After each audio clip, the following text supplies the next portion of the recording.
نحمده ونصلي على رسوله الكريم اما بعد. آپ حضرات مختلف عناوین پر مختلف شخصیات کی گفتگو سماعت کرتے آئے ہیں، اور میرے ذہن میں کچھ اور چیزیں چل رہی تھیں. مولانا نے موضوع جو ہے وہ اس کا رخ بدل دیا.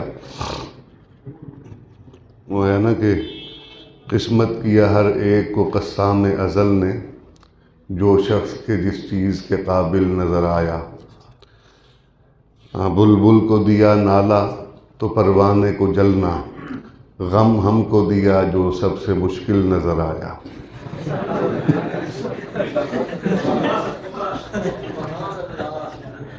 تو یہ شروع سے آ رہا ہے، سارے مقدرے لکھے کھڑے تھے. چلے جی، ویسے بھی مجھے دیے گئے وقت میں سے آدھا وقت تو گزر چکا ہے، تو باقی کا وقت جیسے کیسے گزار لیں گے. کوشش ہوگی کہ کچھ کام کی باتیں آپ کے سپرد کر جاؤں. پچھلی نشست میں بھاگم بھاگ والا معاملہ تھا، اور آپ لوگوں سے کچھ شناسائی بھی نئی تھی، تو اس وجہ سے وہ مختصر وقت کے اندر جلدی میں بہت کچھ میں نے کہنے کی کوشش کی. پتہ نہیں آپ کو کچھ سمجھ میں آیا کہ نہیں.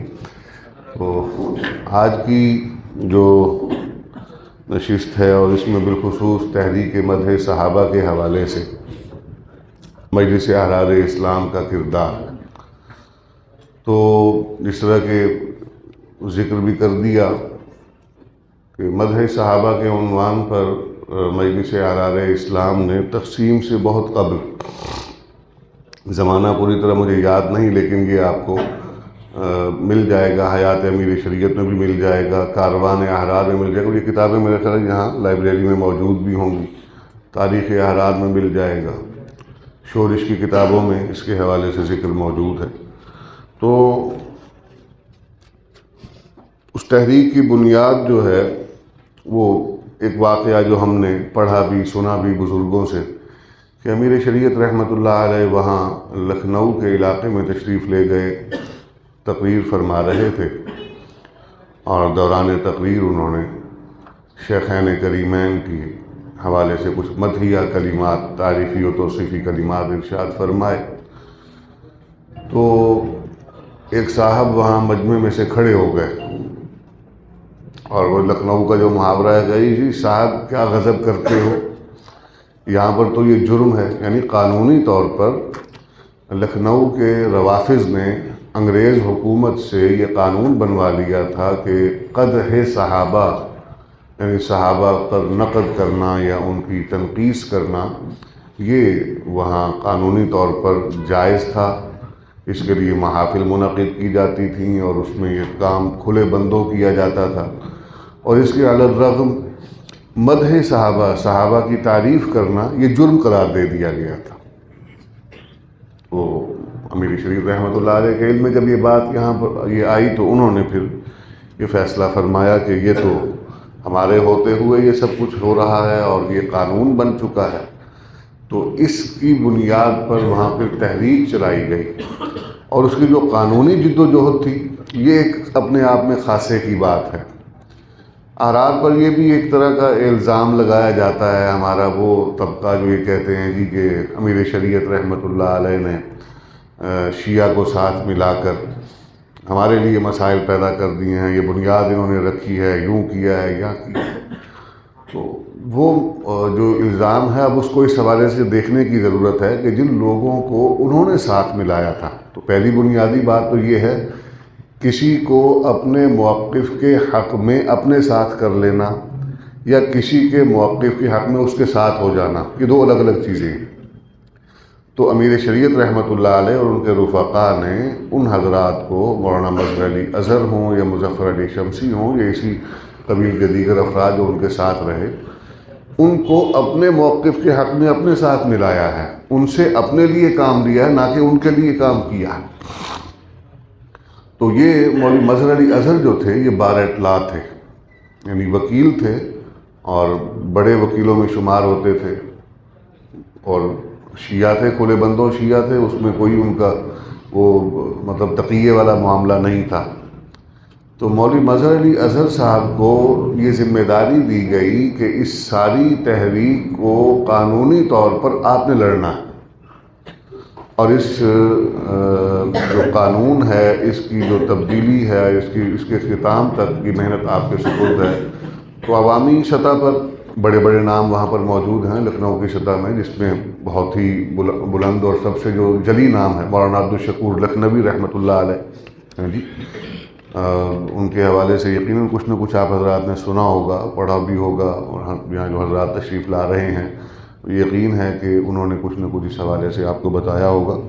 تو اس کو مختصر کرتے ہوئے تو انہوں نے میدان میں عملی زندگی میں لوگوں میں رہ کر ایک تحریک کی فضا جو ہے وہ برپا کی، ایک مطالبے کو بیدار کیا، جس طرح کہ ہوا کرتا ہے کہ عوامی مطالبہ جس کو بیرونی دباؤ کہتے ہیں، وہ دباؤ بنا کر پھر مذاکرات کے لیے طاقتور کو آمادہ کیا جاتا ہے، اور پھر اس کے بعد مذاکرات کے ذریعے مسئلہ حل ہوتا ہے۔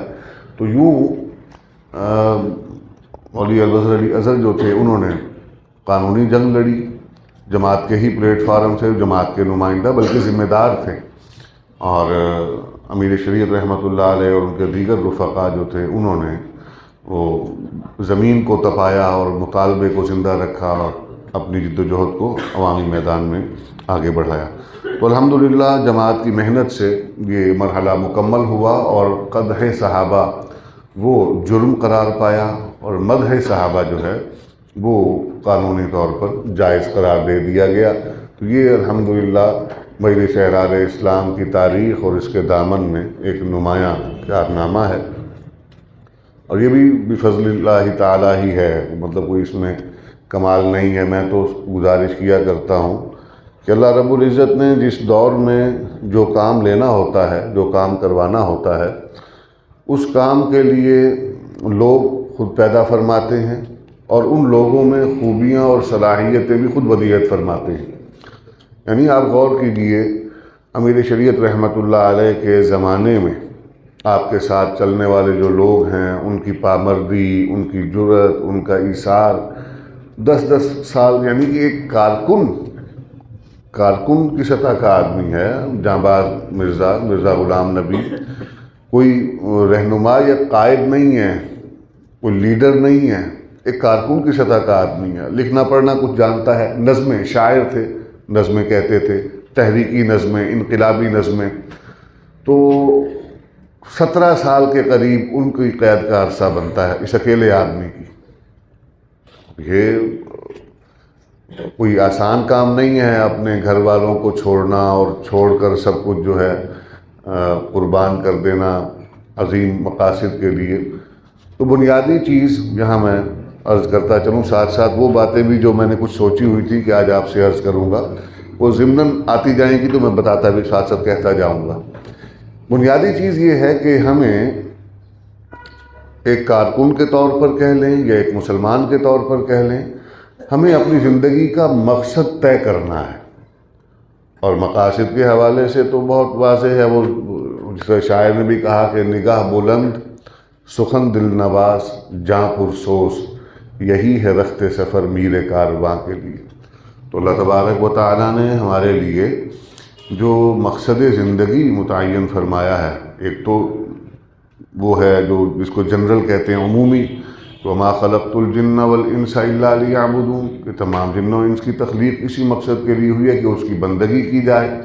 لیکن بندگی میں پھر ترتیب ہے، مدارج ہیں، کہ نبی کریم علیہ السلام نے جس طرح ابتدائی زندگی میں تعلیم و تربیت کے مراحل طے کر کے، تزکیہ و تطہیر کے مراحل طے کر کے صحابہ کی جماعت کو تیار کیا، پھر رب ذوالجلال نے ان کی اس تربیت اور تعلیم کی آزمائش کی، امتحان لیا، ان کو مختلف مشکل حالات سے گزار کر، ان کو مصائب کی کسوٹی پر پرکھ کر اللہ تعالیٰ نے پھر ان کو وہ ذمہ داری عطا فرمائی، وہ مقام دیا، ہجرت کروائی، مدینہ تشریف لے آئے۔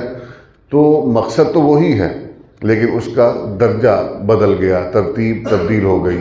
وہ انداز جو مکہ مکرمہ میں تھا، مدینہ میں ویسا نہیں رہا۔ مدینہ منورہ میں آ کے کیا ہوا؟ وہاں پر اللہ تبارک و تعالیٰ نے پھر آپ کو قوت نافذہ عطا فرمائی، اور جناب رسول اللہ صلی اللہ علیہ وسلم آپ کی ذات والا صفات کو رب ذوالجلال نے جو مقاصد عطا فرمائے ہیں اس میں آپ کو معلم بھی بنایا گیا ہے، اس میں آپ کو مربی بھی بنایا گیا ہے جی۔ آپ اس حوالے سے دیکھا جائے تو آپ کو قانون نافذ کرنے کے لیے بطور قاضی بھی بھیجا گیا ہے، اور پھر اسی کے ساتھ ساتھ لیظہرہ علی الدین کلہ، یہ فرما کے آپ کو ایک انقلابی رہنما بھی بنایا گیا ہے۔ پھر اسی کے ساتھ ساتھ آپ کو ایک حاکم مطلق تو وہی ہے، حکمراں ہے ایک وہی، باقی بتان آزری ان الحکم الا للہ امر اللہ تعبدوا الا ایہ۔ تو اللہ تعالیٰ نے یہ نبی کریم کو جو زمین پر وہ جو خلافت فی الارض کا ایک مرحلہ ہے وہ طے کروایا ہے، تو اس میں آپ کو اپنا نائب بنایا ہے، نائب مقرر کر کے۔ تو رب ذوالجلال نے پھر یہ بھی کہا کہ جو کچھ ہم آپ کو عطا فرمائیں گے اس کے مطابق آپ اس کو میرے قوانین کو نافذ کریں گے۔ اور جو کتاب ہم نے آپ کو عطا فرمائی ہے، یہ کتاب کیا ہے؟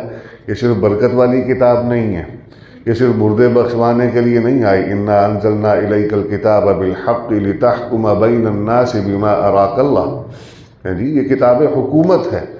تو یہ مراحل ہیں، پہلے اسی کی تعلیم بھی ہے، یعنی اسی کتاب کی، اس کے ذریعے تزکیہ بھی ہو رہا ہے، اسی کے ذریعے تطہیر بھی ہو رہی ہے، اسی کے ذریعے اخلاق عالیہ کی ترتیب قائم کی جا رہی ہے، اسی کے ذریعے حلال و حرام اور پاک اور ناپاک، جائز اور ناجائز کی تقسیم اور تربیت کروائی جا رہی ہے۔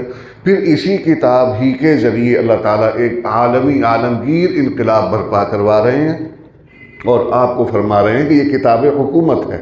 اب ادارے قائم کرنے ہیں تو کہاں سے کریں گے؟ قرآن کے ذریعے سے ہیں جی۔ اور پھر ان کے لیے ضوابط کیا ہوں گے؟ ان کے لیے وہ جس کو ڈیکورم کہا جاتا ہے، یا جس کو آپ کہہ لیں کہ ایک منصب کے لیے کچھ شرائط ہوتی ہیں، کچھ اس کے لیے کریکٹرسٹکس ہوتی ہیں، جس کو کہتے ہیں کہ بھئی ان شرائط اور معیارات پر پورا اترنے والا آدمی اس کو اس منصب پر بٹھایا جائے گا۔ تو ان تمام چیزوں کو نبی کریم علیہ الصلوۃ والسلام کی زندگی سے ہمیں دیکھنا ہے، اور یہ طے کرنا ہے کہ آپ کو اللہ تعالیٰ نے جس عظیم مقصد کے لیے مبعوث فرمایا ہے وہ کون سا ہے۔ تو اس میں رب ذوالجلال نے جیسے بہت سے مقاصد آپ کو عطا فرمائے ہیں، ترتیب سے اگر دیکھا جائے تو اس سورۃ العصر میں ہے الا الذین آمنوا وعملوا الصالحات وتواصوا بالحق وتواصوا بالصبر۔ تو مقام صبر تک پہنچنے میں بہت سے مراحل گزرتے ہیں، طے ہوتے ہیں، کچھ باتیں دشوار اور خشک معلوم ہو رہی ہیں آپ کو، ہے نا؟ سمجھنے میں تھوڑی سی پریشانی کا سامنا کرنا پڑ رہا ہے۔ کس کس کو سمجھ آ رہی ہیں؟ ذرا ہاتھ کھڑا کریں۔ یہ نیوے ہو کے تھوڑا جو ہے نا اور تھلے، اور تھلے، یہ اتو نہیں آکھنا، میں والا سوال کر کے دوں تو پریشان تساں تھی سو ایویں تو ہاتھ چار دیتے ہوئے۔ جن کو واقعی سمجھ میں آ رہی ہیں وہ تو ہاتھ کھڑا کریں، جن کو سمجھ نہیں آ رہی وہ سوال کر سکتے ہیں جی، لکھ کر بھیج دیں، یا مطلب میں اپنی گفتگو کے اختتام میں اتنا وقت آپ کے لیے رکھ لوں گا، کوشش کروں گا کہ آپ کی تشفی ہو سکے۔ نہیں تو میں آپ کو کچھ نہ کچھ حوالے ایسے دے جاؤں گا کہ وہ آسان تحریر کے ذریعے مطالعہ کر کے آپ وہاں سے اس میں نفع حاصل کر سکتے ہیں۔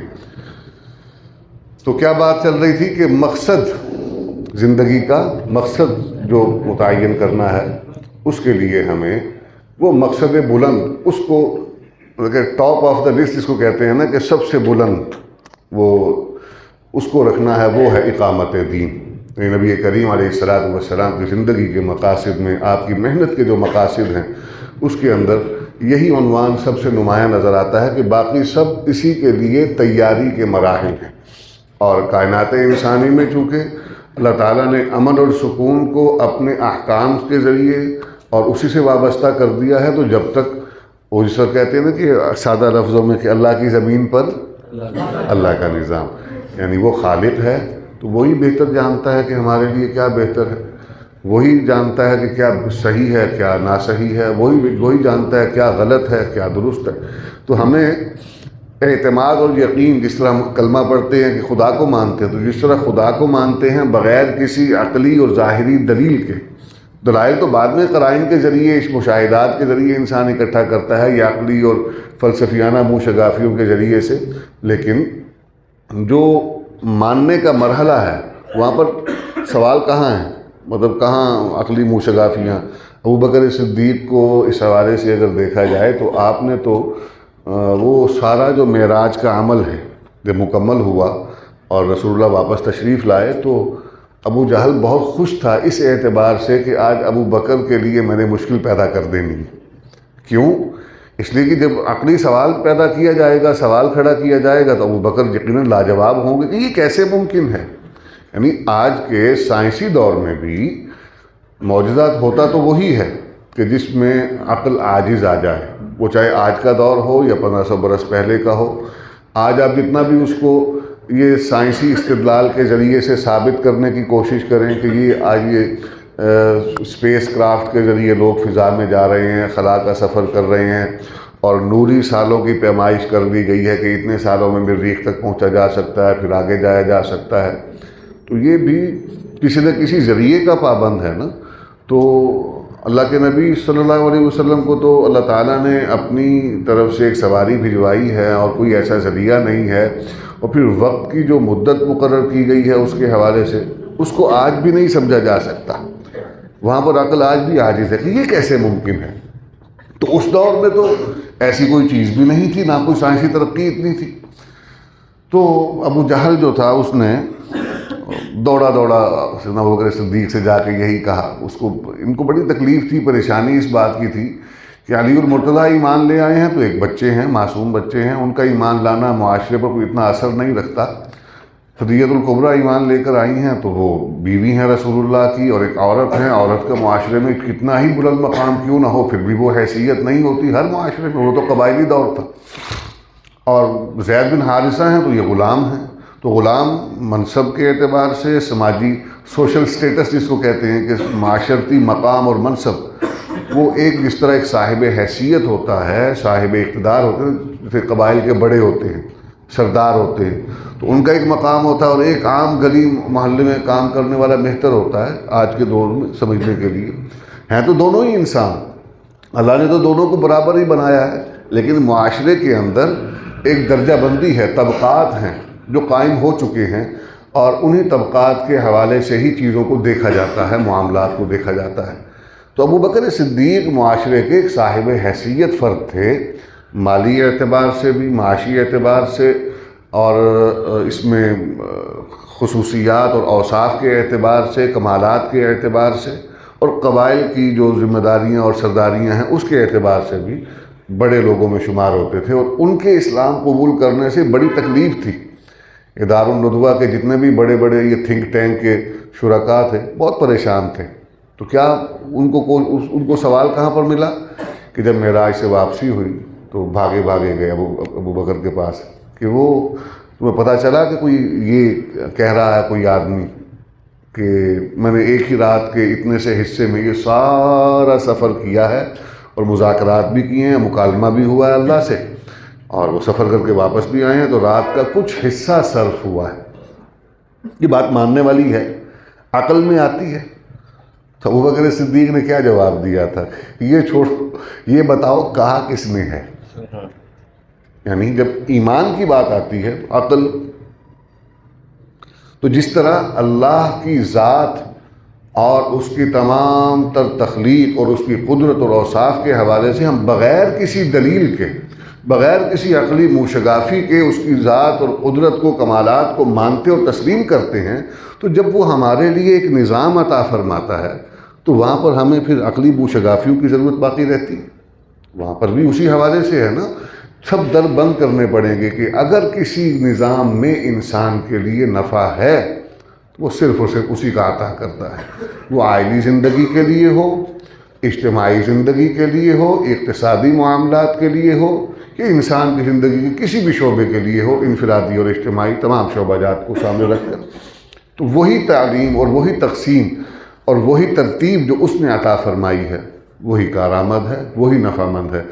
اگر کسی اور چیز میں نفع ممکن ہوتا تو اللہ وہ بھی رسول اللہ صلی اللہ علیہ وسلم کو عطا فرما دیتے۔ اس لیے کہ ہم تاریخ میں یہ تو دیکھتے ہیں کہ انبیاء کو اللہ تعالیٰ نے درجہ بدرجہ تعلیمات تدریجاً عطا فرمائیں ایک نبی کے دور میں دین سب کے ایک ہی لے کے آئے ہیں، حکم سب کے لیے ایک جیسے ہی ہیں، وہ عبادت کا نظام سب کے لیے تو ملتا جلتا ہے تھوڑے بہت فرق کے ساتھ، لیکن یہ جو تعلیمات ہیں اس میں وقتاً فوقتاً اللہ تعالیٰ نے کچھ چیزیں آدم علیہ السلام سے شروع فرمائی ہیں تو عیسیٰ علیہ السلام تک چیزیں ترتیب سے نازل فرمائی ہیں، مختلف لوگوں کو مختلف انبیاء مختلف زمانے میں عطا فرمائیں، لیکن جب جناب رسول اللہ صلی اللہ علیہ وسلم کا وقت آتا ہے تو یہاں پر تو تمام کی تمام انسانیت کے لیے تمام کی تمام ہدایات عطا فرمائیں، اور ہمارا یہ یقین اور ایمان ہے کہ اگر آج کے زمانے کا کوئی مسئلہ ہو، آج کے زمانے میں کسی انسان کو اجتماعی یا انفرادی کوئی مسئلہ درپیش ہو، کوئی اشکال ہو، کوئی پریشانی ہو، تو اس کا حل کہاں سے تلاش کرے گا؟ اگر کوئی آدمی یہ سمجھتا ہے کہ دینی تعلیمات، قرآن اور حدیث، نبی کی سنت، نبی کی عطا کردہ تعلیمات، ان میں میرے اس زمانے کے مسائل کا حل موجود نہیں ہے، یہ صرف اور صرف اپنے ایک خاص دور کے لیے تھیں، تو یہ ختم نبوت کے مفہوم کا انکار ہے، اور ختم نبوت کے انکار کی یہ ایک صورت ہے۔ کوئی آدمی جب رسول اللہ کو خاتم النبیین کہتا ہے تو اس کا مطلب ہے کہ آپ تمام زمانوں اور تمام انسانوں کے تمام مسائل کا حل لے کر آئے ہیں، یعنی آپ تو دنیا سے پردہ فرما گئے، لیکن جو قرآن موجود ہے محفوظ صورت میں، آپ کی احادیث مبارکہ موجود ہیں، ان سے ہم نفع حاصل کر سکتے ہیں، ان سے استنباط کرنا، لیکن اس کے لیے بھی پھر ایک سلسلہ ہے کہ علماء ہیں وہ اس کے لیے ان سے رابطہ کرنے کی ضرورت ہے، اور ان سے وابستہ ہو کر انسان نفع حاصل کر سکتا ہے۔ تو بہرحال تو یوں اللہ تبارک و تعالیٰ نے جو مقصد ہے ہمارا، اس میں ہمیں یہ یقین کامل ہونا چاہیے کہ ہم وہاں تک پہنچ پائیں یا نہ پہنچ پائیں، ہماری کامیابی اسی میں ہے کہ اسی مقصد کے لیے جد و جہد کرتے رہیں۔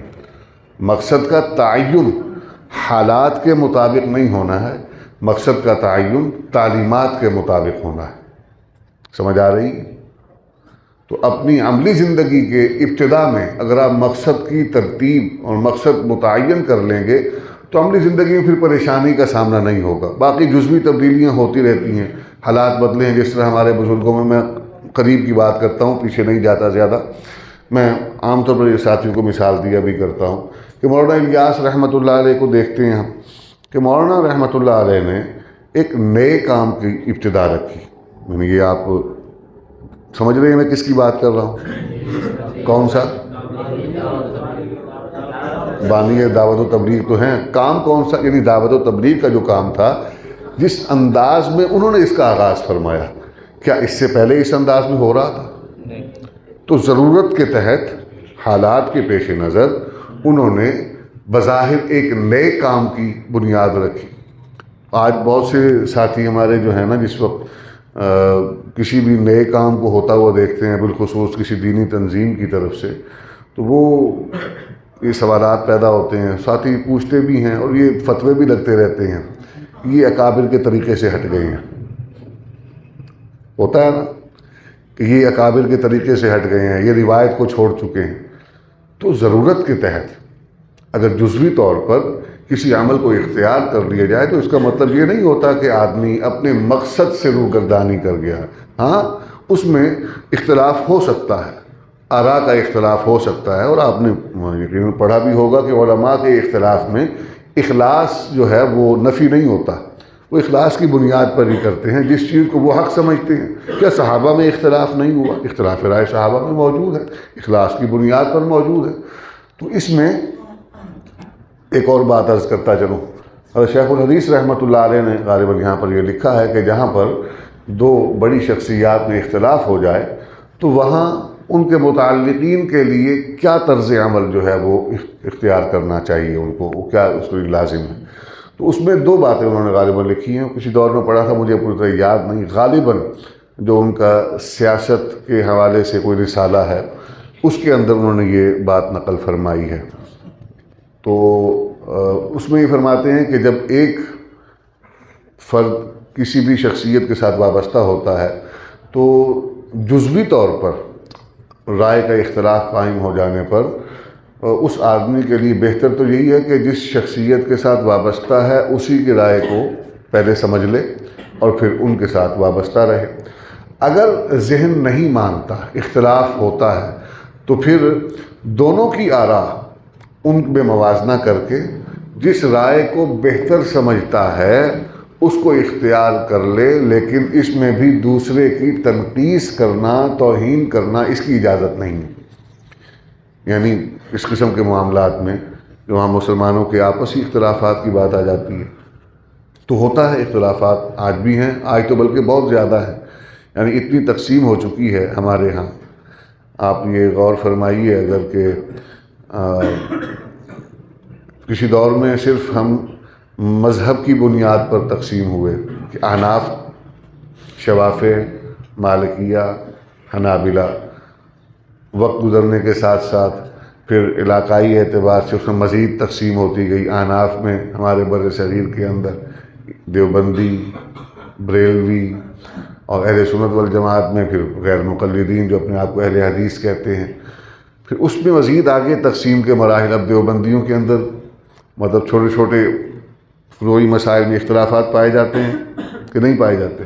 یعنی آپ فتاویٰ اٹھا کر دیکھ لیں کہ علماء اور مفتیان کرام کے مابین، ایک چھوٹی سی مثال اسلامی بینکاری کے حوالے سے، خیر المدارس کا فتویٰ کچھ اور ہوگا، دارالعلوم کا فتویٰ کچھ اور ہوگا، ہے نا، اختلاف موجود ہے۔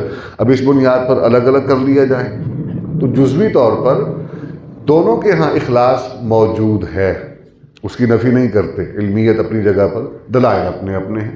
آپ کو جو سمجھ میں آتا ہے تو یہ جہاں پر اختلاف آ جاتا ہے نا تو وہ آپ کے لیے آسانیاں ہو جاتی ہیں، عامت الناس کے لیے آسانیاں ہو جاتی ہیں۔ وہاں وہ پھر جس کی رائے کو فوقیت دیتے ہیں، اہمیت دیتے ہیں یا اس کو بہتر سمجھتے اس کو اختیار کر لیتے ہیں۔ لیکن رائے کو قبول، رد و قبول کرنے میں اس میں بھی ایک مستقل ہمیں حزم و احتیاط کی ضرورت ہے کہ ہمارا مخلص ہونا بھی ضروری ہے، کہ ایسا نہ ہو کہ دنیاوی مفادات کے لیے جس رائے کو ہم اپنے لیے دنیاوی مفاد کے اعتبار سے بہتر سمجھیں اس کو قبول کر لیں، جبکہ ہماری عقل اور ہمارا ضمیر اس کو قبول نہ کر رہا ہو۔ سمجھ آ رہی ہے؟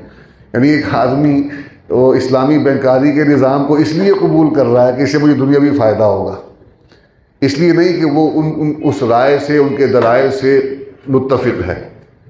یہ دو الگ الگ چیزیں ہیں۔ تو یہ سلسلہ چل رہا ہے۔ پھر ہمارے ہاں مزید تقسیم کے مراحل آپ دیکھتے ہیں کہ عنوانات پر کام کرنے والی تنظیمیں ہیں نا۔ مجھے یاد ہے 1997 میں، ہم عمر تو زیادہ نہیں تھی لیکن وہ کاغذات دیکھنے کا اتفاق ہوتا تھا ابا جی رحمۃ اللہ علیہ کے، تو اس دور میں انہوں نے ایک اتحاد کی کوشش کی تھی ہمارے دیوبندی حلقے کے مابین۔ 97 کے اندر تنظیمات بھی تھیں اور جو تنظیمیں جس کو کہتے ہیں نا کہ غیر قانونی یا کالعدم تنظیمیں، وہ بہت کم تھیں، زیادہ نہیں تھیں۔ آج تو ایک طویل فہرست تیار ہو کے آ چکی ہے۔ تو وہ کالعدم یا آئینی اور قانونی تنظیمات کی جو فہرست ہمارے سامنے تھی، ملا کر کل دیوبندیوں کی 17 جماعتیں تھیں، جس میں اس دور کی جہادی تنظیمیں بھی تمام شامل تھیں۔ وقت گزرا، ہم نے مطلب وہ وقت گزرتے ہوئے اپنی آنکھوں سے دیکھا، اور پھر 2014 کے اندر جب دوبارہ وہ ایک کوشش کی گئی فضا پیدا کرنے کی بھی، ہمارے حلقے کے اندر کچھ اتحاد اور اتفاق کی صورت پیدا ہو، تو اس وقت یہ تعداد دگنی سے زیادہ ہو چکی تھی۔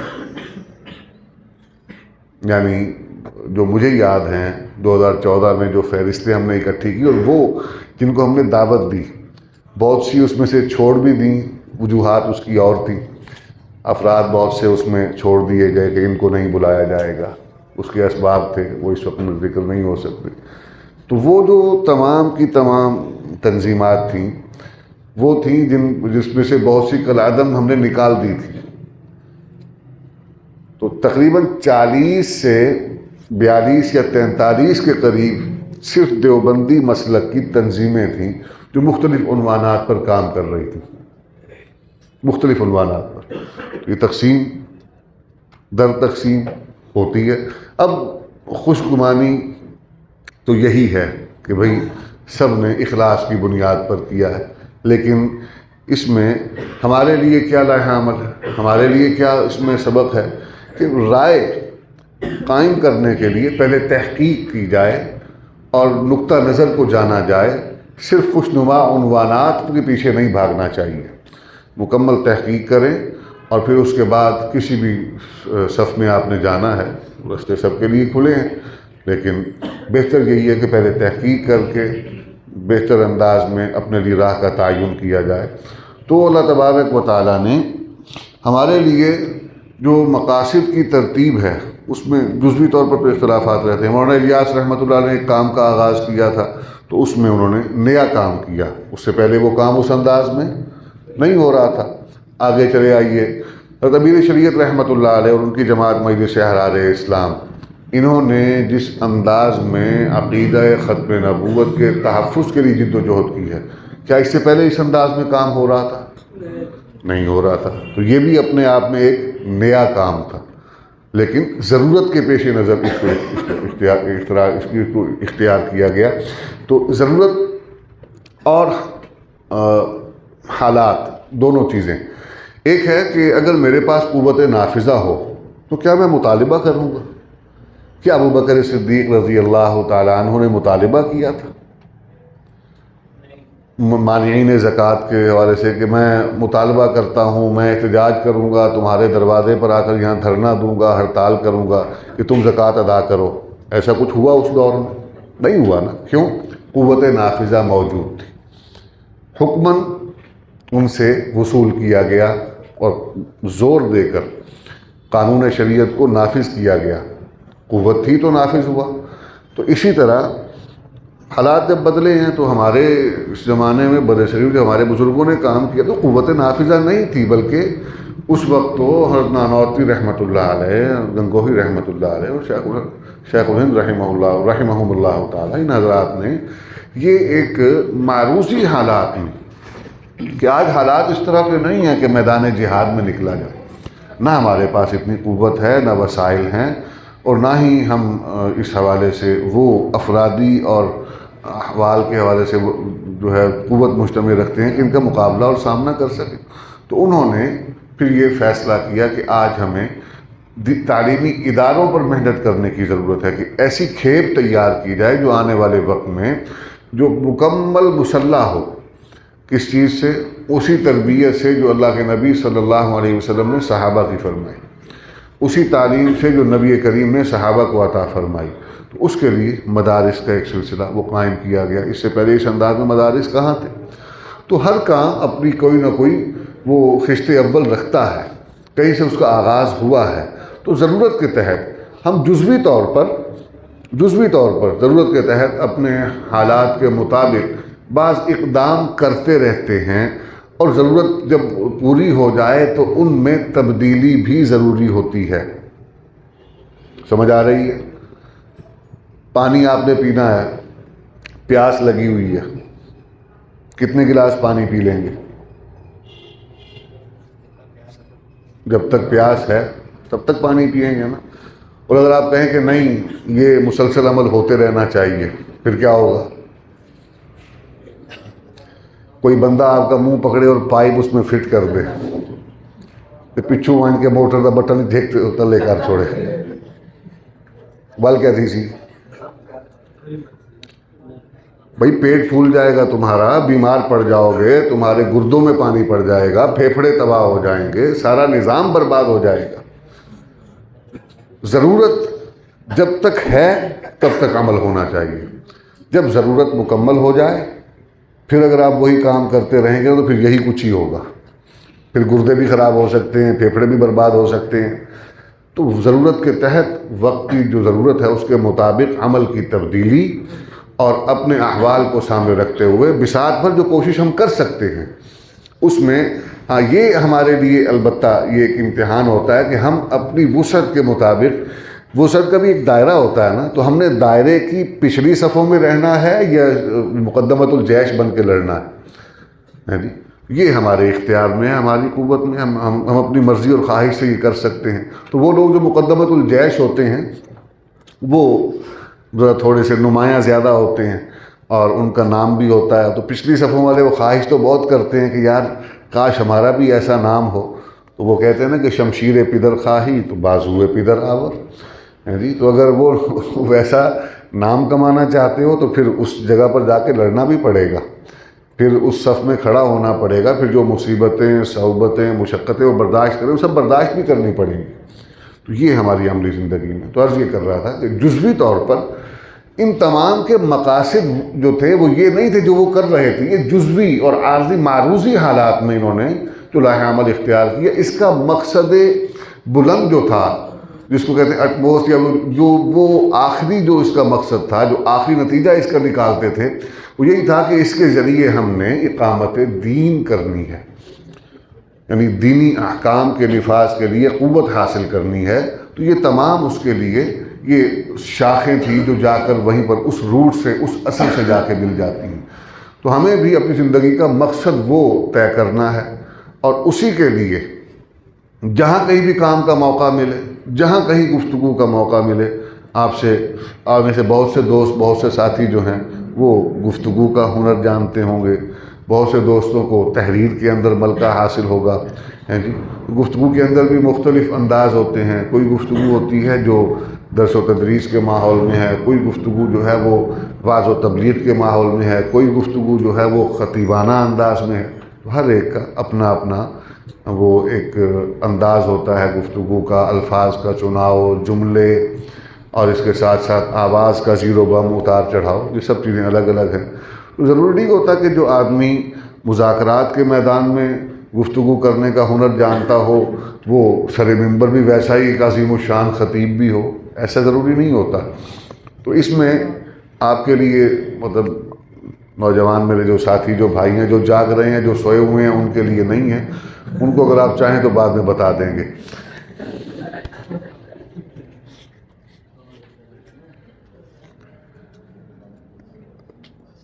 لگتا ہے آپ نے رات کی نیند اچھی طرح پوری نہیں کی۔ اللہ اکبر کبیرہ۔ ہاں جی، تو اس وقت جب ہم عملی زندگی میں قدم رکھتے ہیں تو بنیادی مسائل ہمارے لیے یہ ہوتے ہیں کہ کیا کیا جائے، اور کرنا کیا چاہتے ہیں کہ جو ہمیں ہوتا ہوا نظر آ رہا ہے کہ یہ آدمی، یہ نوجوان میرے سے اگلے درجے میں تھا، میں جب مدرسے میں داخل ہوا تو یہ اس کی وہاں پر بڑی شہرت تھی، کس وجہ سے؟ بڑا ذہین ہے، بڑا فطین ہے، اساتذہ اس کی تعریف کرتے تھے۔ تو اب اس میں سے کوئی افتاء کی طرف چلا آیا، کوئی تدریس کی طرف چلا گیا، کوئی خطیب بن گیا۔ ویسے کم ہی ہوتا ہے کہ جو ذہین طلباء ہوں وہ خطابت کی طرف آئیں، کم ہی ہوتا ہے، اس لیے کہ ہم نے مدرسے کے دور میں یہی دیکھا کہ وہ جو ہمارے نوجوان ساتھی جو طلباء ہوتے تھے جو بہت زیادہ خطابت کی طرف جن کا زور ہوتا تھا، رجحان ہوتا تھا، وہ اکثر تعلیمی میدان میں ذرا تھوڑے سے کمزور ہوتے تھے۔ واللہ عالم اس کے اسباب کیا ہے، لیکن یہ ہوتا ایسے ہی تھا۔ کچھ شاید اس کی وجہ یہ رہی ہو کہ وہ زمانہ طالب علمی سے ہی جو ایک مذہبی جو تنظیمی سیاست ہے اس کا حصہ زیادہ بن جاتے تھے، اور تعلیمی ماحول میں، تعلیمی زندگی میں ہی ان کی توجہات تقسیم ہو جاتی تھی، توانائیاں تقسیم ہو جاتی تھیں، تو تعلیم کو اتنی اہمیت اور وقت نہیں دے پاتے تھے۔ تو جب تک بندہ تعلیم کے میدان میں ہو، میں ذاتی طور پر یہ مانتا ہوں مولانا کا میرے اس رائے سے متفق ہونا ضروری نہیں ہے۔ وہ لکھا ہوتا ہے نا، کوئی مضمون اخبار میں آیا ہو یا رسالے میں، تو وہ لکھا ہوتا ہے کہ ادارہ حاضہ کا صاحب قلم سے یا لکھنے والے کی رائے سے متفق ہونا ضروری نہیں ہے، صرف امانت کے طور پر لکھا جا رہا ہے۔ تو ہمارے ان بزرگوں کا میری رائے سے متفق ہونا ضروری، میں اپنے تجربے کی بنیاد پر یہ بات کر رہا ہوں کہ زمانہ تعلیم میں کسی بھی قسم کی ایسی سرگرمی سے اپنے آپ کو جدا ہی رکھنا چاہیے، اور اپنی تمام تر توانائیاں اس مقصد کے لیے جہاں پر آپ تشریف لائے ہیں، جس ادارے میں آئے ہیں، اس پر صرف کرنی چاہیے۔ بعد میں کھلا میدان ہے۔ ہاں البتہ یہ ہے کہ اس دوران آپ کو اپنی زندگی کے آئندہ مقاصد کا تعین کر لینا چاہیے۔ نہیں ہو سکا تو جب قدم اٹھا رہے ہیں اس موقع پر آپ کو یہ موقع مل گیا، وقت مل گیا، علماء کی مشاورت سے، بالخصوص اساتذہ کی، استاد جو ہوتا ہے نا جس نے آپ کو 1 سال 2 سال 3 سال 4 سال پڑھایا ہے، وہ آپ کی صلاحیتوں سے آپ سے زیادہ واقف ہوتا ہے، اسے معلوم ہوتا ہے کہ یہ اس بچے میں کیا استعداد ہے، تو اس کے مشورے سے اپنے لیے میدان کا تعین کریں۔ اس سے پوچھیں. اور یہ کام زمانہ ماضی میں ہمارے شیوخ مشائخ طریقت جو ہوتے تھے وہ کیا کرتے تھے. یعنی وہ باطن کی اصلاح کے ساتھ ساتھ عملی زندگی میں جہت کا تعین بھی فرما دیتے تھے کہ میاں تم اس طرف جاؤ، تمہارے لیے یہ میدان نہیں ہے. اس میں بہت ساری اور روحانی قوتیں بھی شامل ہوتی تھی جس کے ذریعے وہ رہنمائی فرمایا کرتے تھے. تو خواہش اور استعداد ان میں اگر مطابقت ہو جائے تو سبحان اللہ، اور اگر خواہش اور استعداد میں مطابقت نہ ہو تو بھائی وہ فارسی میں کہتے ہیں آنچ دانا کند ناداں ولیک بعد از خرابی بسیار، کہ ایک کام دانا کرتا ہے، نادان بھی وہ کام کر تو لیتا ہے لیکن بہت سارے کام خراب پہلے کرے سی. کئی دی جنگ بہاں بنے سی کنی پکاونی پے ونے تو پہلے ایک دو دفعہ گوشت سڑے سی، پہلے وصل سڑے سی. ڈا جو نہیں آتا، پتہ ہو، طریقہ آتا ہو تو مشکل نہیں ہوگی، صلاحیت ہو تو پریشانی نہیں ہوگی. تو خواہش اور استعداد میں ہم آہنگی، مطابقت پیدا کر لیں، اپنی خواہش کو اپنی صلاحیت کے تابع کر لیں.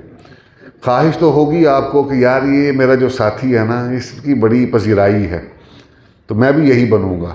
عوام وہ خطیب کو داد دیتی ہے، استاد کو پوچھتی بھی نہیں ہے.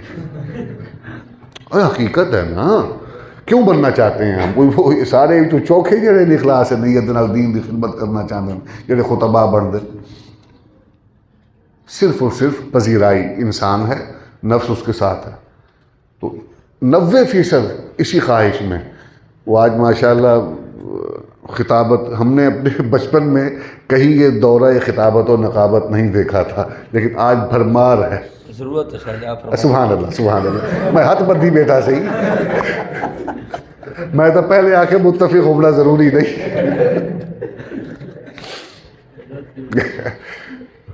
میں اس کی کلیت نفی نہیں کر رہا، لیکن کن پر محنت ہونی چاہیے. بھئی کسی میں جوہر ہوگا، اس کو آپ چمکائیں گے تو چمک جائے گا. ہوں تو اسے کھولے کو رگڑی آ وہ تو بھی چوہیرا نکل سی.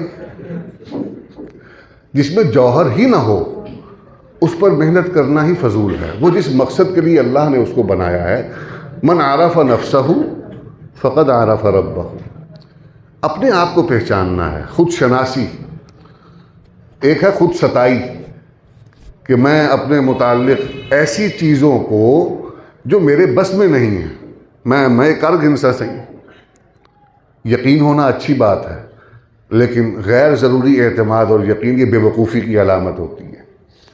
اپنے آپ پر پہلے اپنی پہچان کیجیے. کیا نبی کریم علیہ الصلاۃ والسلام نے ہر صحابی رسول کو، اپنے ہر ساتھی کو اس منصب کا اہل بتایا جس منصب پر ابو بکر بیٹھے ہیں، جس منصب پر عمر بیٹھے ہیں؟ کیا بلال حبشی رضی اللہ تعالیٰ عنہ، ابو ذر غفاری رضی اللہ تعالیٰ عنہ، ان کے مقام، مرتبے، تزکیے، تطہیر، تقوی، پرہیزگاری میں کوئی شک ہے؟ ان کو کوئی منصب دیا گیا؟ نہیں دیا تو کیوں نہیں دیا؟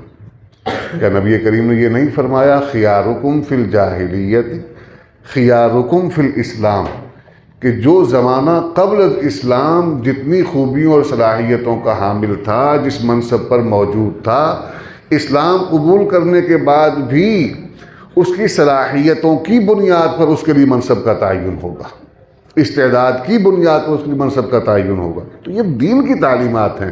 میں کوئی آپ کو یہ وہ جدید جو موٹیویشنل سپیکرز ہوتے ہیں ان کی بات نہیں کر رہا. یہ قرآن اور حدیث، نبی کی سیرت مطہرہ، اس سے جو کچھ ہمیں سبق ملتا ہے اس کی بات ہو رہی ہے کہ آپ کو خواہشات کے پیچھے نہیں بھاگنا.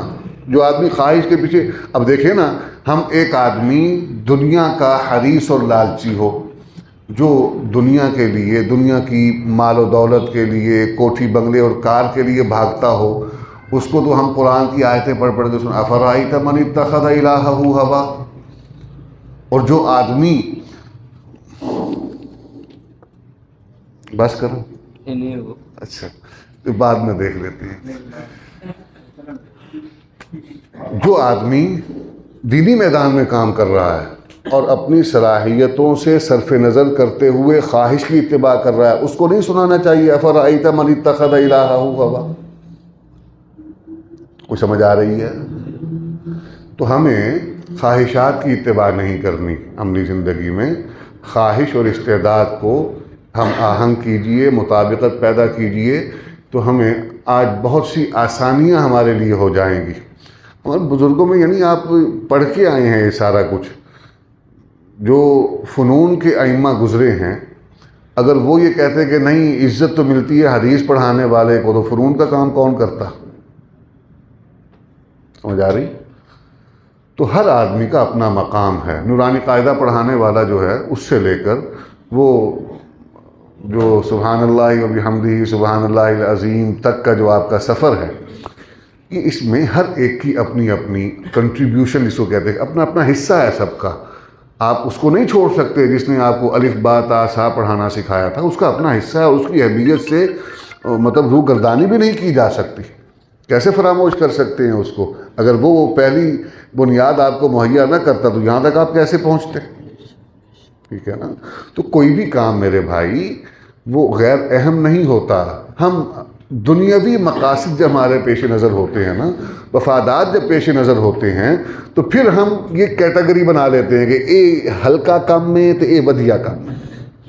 یہ کیٹیگری کس نے بنائی ہے؟ میں نے بنائی ہے. کیوں بنائی ہے؟ اپنے مقاصد اور اپنے مفادات کے پیش نظر کہ یہ کام کرو تو پذیرائی اور لوگوں میں واہ واہ زیادہ ہوتی ہے، تو یہ بڑھیا کام ہے، اور اس کام کو کرنے سے کوئی پوچھتا بھی نہیں ہے، تو یہ ہلکا کام ہے. یہ کس نے بنایا ہے؟ یہ درجہ بندی کس نے کی ہے؟ کہ میری خواہش نے کروائی ہے، میرے مفاد نے کروائی ہے، جو دنیاوی مفاد ہے اس نے کروائی ہے. دین نے یہ ترتیب اور تقسیم نہیں کی. تو ہمیں اپنی صلاحیتوں کو سامنے رکھتے ہوئے اپنی زندگی کے میدان کا انتخاب کرنا ہے. ٹھیک ہے؟ تو صلاحیتوں کی پہچان کے لیے، شناخت کے لیے مشورہ ہے اساتذہ سے، علماء سے.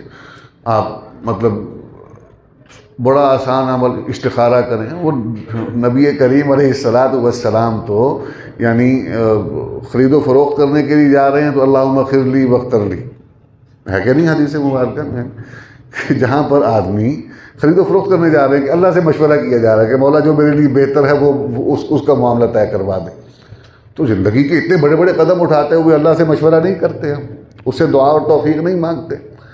تو وہاں پر ان تمام مراحل سے گزر کر احتیاط اپنی دیکھیں. ایک ہے مادہ پرستانہ ذہنیت، اور ہم تو دین پڑھنے والے جو ہوتے ہیں ہمارے لیے تو روحانیت یہ مقدم ہوتی ہے، دینی تعلیم مقدم ہوتی ہے.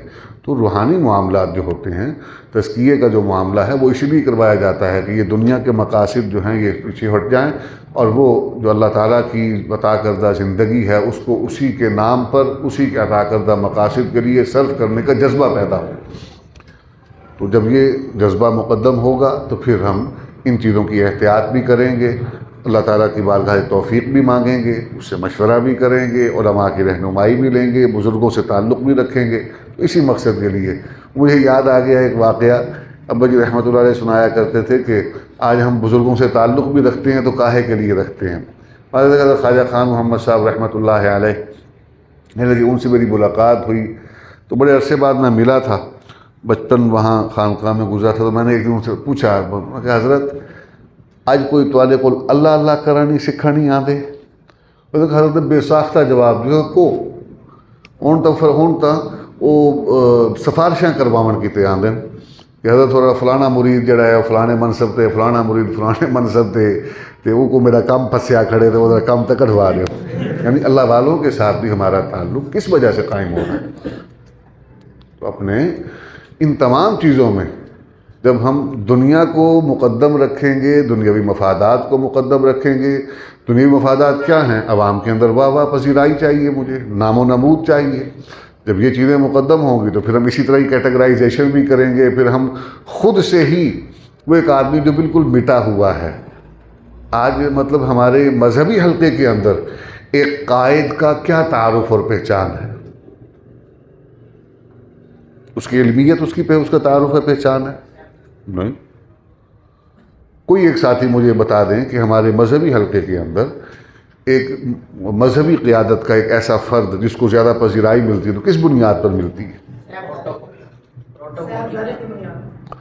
دو باتیں آ گئیں، پروٹوکول اور صاحبزادگی، اور دونوں ہی ٹھیک ہیں، دونوں ہی ٹھیک ہیں۔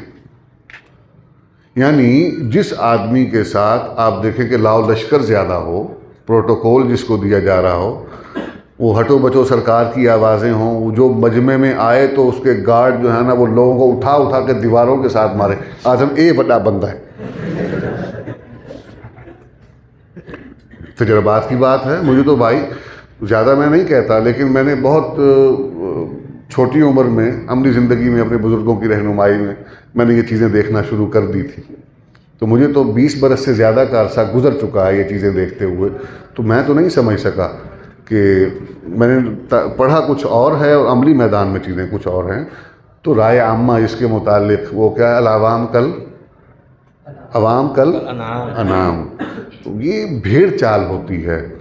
وہ دیکھتے ہیں کہ جو ہمارا سیاسی رہنما ہے وہ جو آتا ہے تو اس کے ساتھ وہ لاؤ لشکر ہوتا ہے، پیچھے وہ ہوٹل والی گاڑیاں ہوتی ہیں، ٹوں ٹوں سڑکیں بند کر دی جاتی ہیں، اور فراٹے بھرتی ہوئی گاڑیاں چوک سے گزرتی ہیں، کوئی روکنے والا نہیں، کوئی کہتے ہیں کہ وہ کیڑا ویندا پہ فلانا ویندا پہ، کوئی بڑا بندہ ہے بھائی۔ ہمارے مذہبی قائدین بھی دیکھتے ہیں تو مطلب وہ معذرت کے ساتھ وہ دیکھتے ہیں، یا ان کو دکھا دیا جاتا ہے، ان کو بنا دیا جاتا ہے۔ ضرورت بھی ہوتی ہے بعض اوقات کہیں تحفظ کے لیے، اپنے آپ کو بچانے کے لیے، حالات اس طرح کے ہوتے ہیں، لیکن یہ ضروری نہیں ہوتا کہ یہی آدمی ہی بڑا رہنما ہے۔ کائنات انسانی کے عظیم رہنما، قائد انسانیت، رہبر انسانیت ہے جی، جس کو اللہ تعالیٰ نے تمام کی تمام انسانیت کا رہنمائے کامل بنا کے بھیجا ہے، میرے مولا آپ کے آقا سیدنا و مولانا رؤوف الرحیم محمد کریم علیہ التحیۃ والتسلیم صلی اللہ علیہ وسلم، الف الف مرہ بعدد کل ذرہ۔ آپ کی زندگی کے کسی ایک واقعے کا مجھے یہ ثبوت کوئی ساتھی بتا دیں کہ آپ نے اس انداز میں وی آئی پی پروٹوکول کے ذریعے قیادت کی، وہ کوئی مثال قائم کی ہو۔ اچھا چلیں، کسی درجے میں اگر ہمیں اس کی کوئی گنجائش ملتی ہے نا تو وہ سیدنا معاویہ رضی اللہ تعالیٰ عنہ کے زمانے میں ملتی ہے، کہ وسعت کہاں تک تھی اسلامی سرحدات کی، دشمن کیسا کائیاں تھا اور کیا کیا منصوبے آپ کے خلاف بن رہے تھے، تو آپ نے تھوڑا سا ایک وہ حد فاصل قائم کروا دی۔ لیکن یہ ہو کہاں رہا ہے؟ یہ وہاں ہو رہا ہے جہاں پر آپ حکومت قائم کر کے ظاہری اعتبار سے حکمران بن رہے ہیں۔ اس فرق کو سمجھیے، ایک حکمران بن جانے والا فرد اور ایک آدمی جو مطالبہ کر سکتا ہے، جس کے بعد قوت نافذہ نہیں ہے، جیڑا مطلب ہے کہ چندہ اکٹھا کر کے اپنی گڈی کا پیٹرول پورا کرے دا پیش ہودا، جو آدمی صرف مطالبہ کر سکتا ہے، اس کے اور ایک حکمران وقت کے ان دونوں کی ضروریات ایک جیسی ہیں، یہ چیزیں فرق ہیں۔ پر میں اس میں منفی طرف نہیں لے کے جانا چاہتا، میں ایک رائے عامہ کی بات کر رہا ہوں۔ ضرورت کے تحت چیزیں اختیار بھی کی جاتی ہیں اپنے تحفظ کے لیے۔ ہمارے یہاں وہ ایک رواج ہے کہ وہ کہتے ہیں کہ ہمارے فلاں حضرت شہید ہو گئے، فلاں حضرت بھی شہید ہو گئے، فلاں حضرت بھی شہید ہو گئے، ایک ہی ودن تھے وہ آدھے یکے ڈیڑھ بنیا، پھر قربانی کی عظیم مثالیں قائم ہوں گی۔ تو بھائی ضروری نہیں ہے کہ ساروں کو ہی اسی کے سپرد کریں، کئی کو زندہ ہی راہن دے ہو۔ تو اس صورتحال میں اپنی اس کے تحفظ کے لیے کوئی اگر اختیار کرتا ہے ٹھیک ہے، اس میں کوئی ایسی ہار کی بات نہیں، لیکن وہ جو وی آئی پی پروٹوکول ہے اس کو ہم اہمیت دیتے ہیں۔ پھر جب یہ دیکھتے ہیں نا کہ اس طرح کوئی آدمی بڑا بنتا ہے، پھر ہمارے اندر بھی خواہش پیدا ہوگی کہ نہیں ہوگی؟ ہوگی نا۔ تو اس خواہش کو دبانا ہے، اس پر قابو پانا ہے۔ اصل تزکیہ اور کس چیز کا نام ہے؟ صحابہ کی تطہیر اور کس حوالے سے ہوئی تھی؟ یہی تو ہے مرحلہ، یہ سب سے مشکل کام ہے عملی زندگی میں قدم رکھتے ہوئے۔ جب اس پر قابو پا لیا نا تو پھر راہیں آسان ہو جائیں گی۔ اللہ تعالیٰ ہمیں پھر وہ راہیں سجھا دے گا جو ہمارے جس مقصد کے لیے ہمیں خدا نے تخلیق فرمایا ہے، اور جو جوہر ہمارے اندر رکھا ہے، صرف تھوڑی سی اپنے اوپر قابو پانے کی دیر ہے، راہیں ہمیں کھلتی ہوئی نظر آ جائیں گی۔ تو بھائی بات بہت آگے چلی گئی، اللہ اکبر کبیرہ۔ تو جناب سیدنا معاویہ رضی اللہ تعالیٰ عنہ، وہ موضوع کا دوسرا حصہ آ گیا نا جی، تو وہ تحریک مدح صحابہ سے شروع ہوئے اور کہاں سے گھومتے گھامتے کہاں پہنچ گئے۔ تو امید ہے کچھ کام کی باتیں ہی آپ کے سپرد کی ہیں جی، وہ نفع ہوگا کہ نہیں ہوگا؟ چلو انشاءاللہ، ثم انشاءاللہ۔ تو اگلے مرحلے میں آ جاتے ہیں جی۔ دوسرا عنوان تھا جناب سیدنا معاویہ رضی اللہ تعالیٰ عنہ کے حوالے سے جماعت مجلس احرار اسلام اور بالخصوص ہمارے ام مکرم جانشین امیر شریعت مجدد احرار سید ابو معاویہ ابو ذر بخاری رحمۃ اللہ علیہ، ان کی خدمات۔ تو 1961 میں امیر شریعت رحمۃ اللہ علیہ کا انتقال ہوا، اگست 1961 میں آپ کا انتقال ہوا۔ تو آپ کے انتقال سے قبل آپ کے فرزند اکبر جانشین امیر شریعت سید ابو معاویہ ابو ذر بخاری رحمۃ اللہ علیہ نے اس عنوان پر گفتگو کا آغاز فرما دیا ہوا تھا، کچھ تھوڑا بہت اپنے حلقے کے اندر، عوامی حلقوں میں اس طرح بھی جانا شروع نہیں کیا تھا۔ ان کی خود گفتگو میں ہم نے سنی ہے، فرماتے تھے کہ میں نے غالباً 23 سال میں نے صرف پڑھا ہے، 23 سال صرف پڑھا ہے۔ اور کیوں پڑھا ہے؟ اس لیے کہ تشفی نہیں ہو رہی تھی۔ جب انہوں نے تاریخ کا مطالعہ کرنا شروع کیا تو اس میں حضرت معاویہ رضی اللہ تعالیٰ عنہ، یعنی ایک صحابی رسول، قرآن صحابی کے متعلق، حدیث مبارکہ میں صحابہ کے متعلق جو ان کا مقام بتایا گیا ہے، جو ان کے لیے ایک مسلمان کے دل میں جذبات بتائے گئے ہیں، تاریخ پڑھنے والا اس مقام اور ویسے جذبات کو دل میں جگہ نہیں دے پاتا ہے۔ وہ یقینی بات ہے کہ صحابہ کے کردار کے حوالے سے اس کے دل میں شکوک و شبہات پیدا ہوتے ہیں۔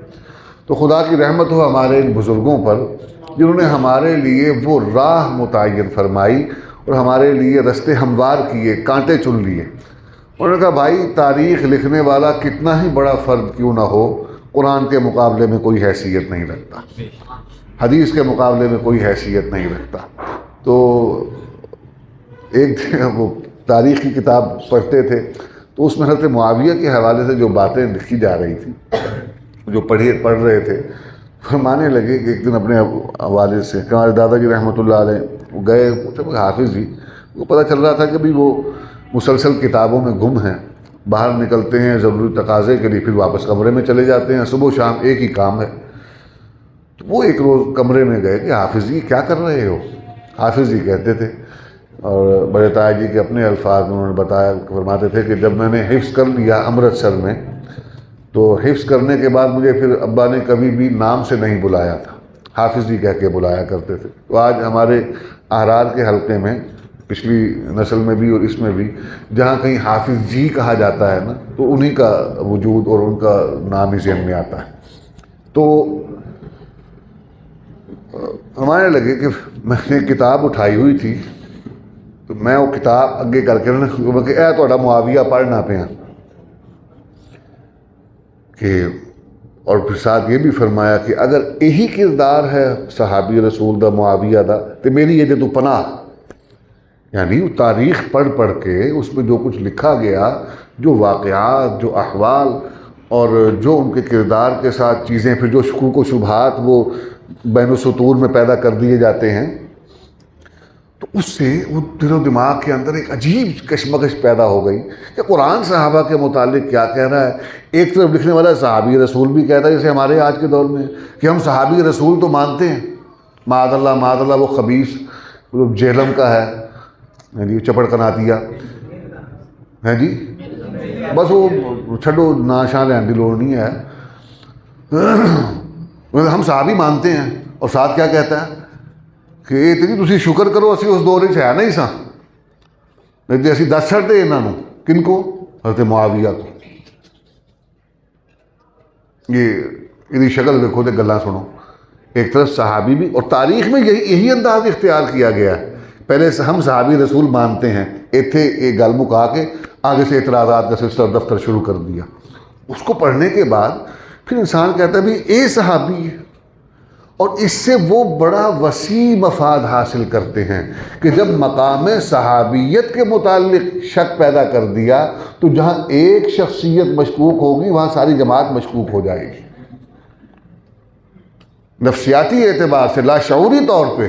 پھر جہاں کہیں کسی دوسرے صحابی کے متعلق کوئی بات، کوئی روایت، کوئی تاریخ، کوئی من گھڑت واقعہ پیش کیا جائے گا تو آپ کہیں گے یار ہو سکتا ہے جدو وہ یہ کر سکتا ہے تو یہ کہڑے کوئی اسماعت التے یہ سب، لاشعوری طور پر اس سے یہ۔ تو ہمارے بزرگوں نے امیر شریعت کا وہ جملہ جو ہے وہ اس کی بنیاد بنا۔ تو فرمایا انہوں نے کہ حافظ جی اللہ اکبر، مولوی بن گئے ہو، میں نے تو کہا تھا کچھ سمجھدار ہو گئے ہوگے، وہ صحابہ کو یا تاریخ میں کہاں دیکھ رہے ہو؟ صحابہ کو دیکھنا ہے تو قرآن میں دیکھو۔ فرماتے تھے کہ وہ ٹرننگ پوائنٹ تھا کہ وہاں سے بنیاد واضح ہو گئی کہ اوہ یہ میں کہاں دیکھ رہا ہوں صحابہ کو، یہاں سے تو معاذ اللہ انبیاء کا چہرہ واضح نہیں ہے تاریخ میں، وہ کجلا دیا ہے مورخین نے، تو صحابہ کو کون معاف کرے گا؟ کہتے ہیں پھر وہ بنیاد مہیا ہوئی کہ حدیث یا روایات کے رد و قبول میں وہ اصول سامنے رکھے جائیں گے جو قرآن نے متعین فرمائے ہیں، قرآن نے قائم فرمائے ہیں کہ جو چیز، جو بات، جو واقعہ، جو روایت وہ قرآن سے متصادم ہوگی اس کو اٹھا کر ردی کی ٹوکری میں ڈال دو۔ اب ہمارے لیے ماننا کوئی ضروری نہیں ہے جس سے صحابی رسول کا کردار ہی اجلا نہ ہو۔ جو صحابی رسول کون ہے؟ کوئی متنازع شخصیت تو نہیں ہے نا، اس طرح ہمارے یہاں کا وہ لاہور کا ایک بہت بڑا وہ وحدت امت کا چیمپئن ہے، اس نے کہا کہ جب یہ صحابہ کرام کی زندگی اور ان کی تقدس کے حوالے سے وہ قانون میں ترمیم سزا کے حوالے سے آئی نا، پھر جگہ جگہ سے آوازیں آنا شروع ہوئیں، تو وہ لاہور کا وحدت امت کا چیمپئن جو ہے اس نے کہا کہ یہ جو ترمیم لائی جا رہی ہے یہ دراصل یہ مطلب پوسٹ آئی ہے، اس کے الفاظ میں نے خود سنے نہیں لیکن اس کے ادارے کی طرف سے، اس کے ادارے کے نام سے پوسٹ ایک آئی، اس میں لکھا ہوا تھا کہ دراصل بنی امیہ کی متنازعہ شخصیات کو تحفظ فراہم کرنے کے لیے یہ ترامیم کروائی جا رہی ہے۔ اب جس کو متنازعہ کہہ رہا ہے، سب غور فرمائیے نا آپ، تو وہ ان کے آبا نے یہی کوشش کی ہے کہ ان کو متنازعہ بنا دو۔ جب شخصیت ہی متنازعہ ہے تو اس کی گواہی کیا قبول کی جائے گی؟ سمجھ رہے ہیں؟ تو جس مقدمے کے گواہ، ابھی شریعت یہ فرمایا کہ جس مقدمے کے گواہ ہی مشکوک اور کمزور ہو جائیں اس کو چھٹی، وہ مقدمہ تو چھٹی ہو جاتا ہے۔ تو صحابہ کس مقدمے کے گواہ ہیں؟ صحابہ نبوت و ختم نبوت کے گواہ ہیں۔ اگر ان کو متنازعہ بنا دے پیچھے دین کے پلے رہ کیا جاتا ہے، پھر تو قرآن مشکوک ہو گیا۔ اس لیے قرآن صحابہ کے توسط سے آیا ہے آگے، گو اللہ نے حفاظت کی ذمہ داری لی ہے، لیکن وہ کہہ دیں گے یہ شامل کیا گیا، شک ہی پیدا کرنا ہے نا، اعتراض ہی کرنا ہے۔ نہ ماننے والے قرآن کو، آج کون سا ماننے والے ساری کائنات قرآن کو مانتی ہے؟ انکار کرنے والے کثیر تعداد میں موجود ہیں۔ تو متنازعہ بنانے کی کوشش کی جاتی رہی، تاریخ نے بھی یہی کیا، اور یہاں زمینی طور پر جو ان کے چیلے چانٹے تھے وہ یہی کام کر رہے تھے۔ تو اس صورتحال میں وہ اللہ تعالیٰ نے وہ بارش کا پہلا قطرہ بنایا جس کا نام ابو معاویہ ابو ذر بخاری عطاء المنعم شاہ رحمہ اللہ تعالی رحمۃ واسعہ، انہوں نے پھر سیدنا معاویہ رضی اللہ عنہ کے حوالے سے پھر مطالعہ کیا، وہ طویل زندگی انہوں نے مطالعے میں گزاری۔ تو 1961 میں بات کو کر رہا تھا، 1961 میں دادا جی رحمۃ اللہ علیہ کا انتقال ہوا اگست کے مہینے میں، غالباً دسمبر کے مہینے میں، اسی سال دسمبر کے مہینے میں یہاں ملتان میں پہلا یوم معاویہ اس کی تقریب رکھی گئی، اور میں بھولتا نہیں تو اسی موقع پر جو تقریر کا ان کا دورانیہ تھا وہی موقع تھا نا، تقریباً 9 گھنٹے کی سیرت معاویہ پر ان کی گفتگو ہوئی، 9 گھنٹے متواتر، مقدمہ بن گیا اور جیل میں ڈال دیا گیا اس جرم میں کہ حضرت معاویہ کی شان بیان کی ہے۔ یہ آپ کے پاکستان میں ہوا ہے، یہ ملتان کے گردیزی، گیلانی، یہ مخدومین، جتنے مخدومین تھے نا جی، ان سب نے یہ چاند چڑھایا اور مقدمہ بنوا دیا، جیل میں ڈال دیا۔ اور کمال یہ ہے نا جی کہ اس کا کرم ہے، اس کی مہربانی ہے، جیل میں گئے تو اللہ تعالیٰ نے وہاں حضرت معاویہ کی زیارت کروائی خواب میں، اور پھر وہاں پر وہ قصیدہ لکھا، قصیدہ بہاریہ، جو آج بھی موجود ہے، پتہ نہیں یہاں تو نہیں لگا ہوا، شائع شدہ موجود ہے، مکتبے میں بھی ہوگا، کتابوں میں بھی چھپا ہوا ہے، رسالے میں بھی چھپا ہوا ہے۔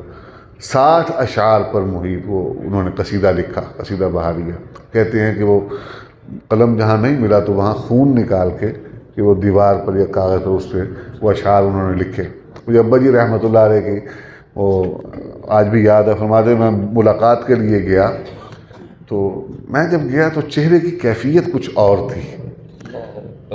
تو میں نے پوچھا، میں کہ فائن، خیریت ہے کہ طبیعت ٹھیک ہے کہ معاملہ ہے؟ میں نے کہا تو چپ کر جائے، میرے رضا بہت ہی گل نہ کر۔ بتانے سے احتراز کر رہے تھے، تو جب اصرار کیا تو بتایا کہ راتی خواب حضرت معاویہ کی زیارت ہوئی۔ اللہ تعالیٰ نے ان پر اپنا بڑا احسان رکھا، بڑا کرم فرمایا، اور انہوں نے الحمدللہ پھر اپنی زندگی ساری اسی کام کے لیے وقف کی۔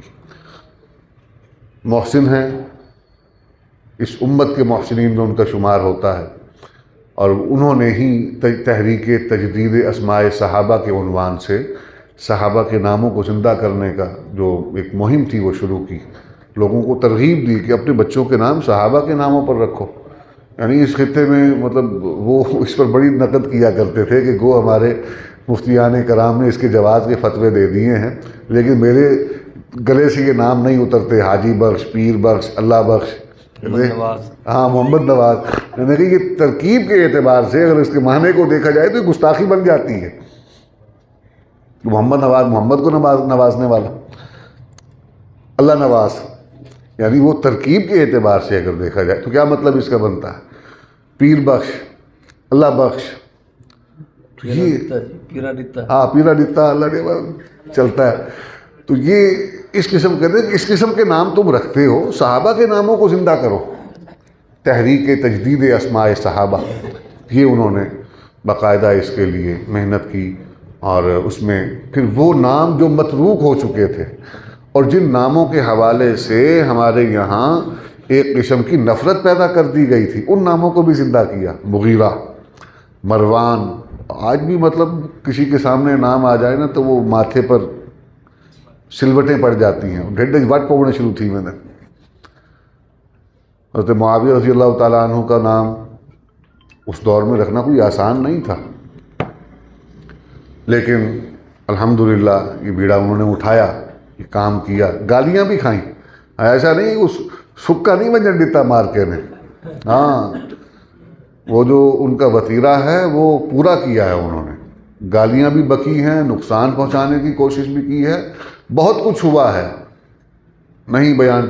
ہمارے ہاں وہ ان چیزوں کو کیش کروانے کی روایت ہے نہیں نا، نہ کرامتیں، مطلب کہ سارے تھے جڑا بندہ کوئی سامنے کرامت بیان کرتے کھلا چاہ کے پچھو پے ہوئے نا۔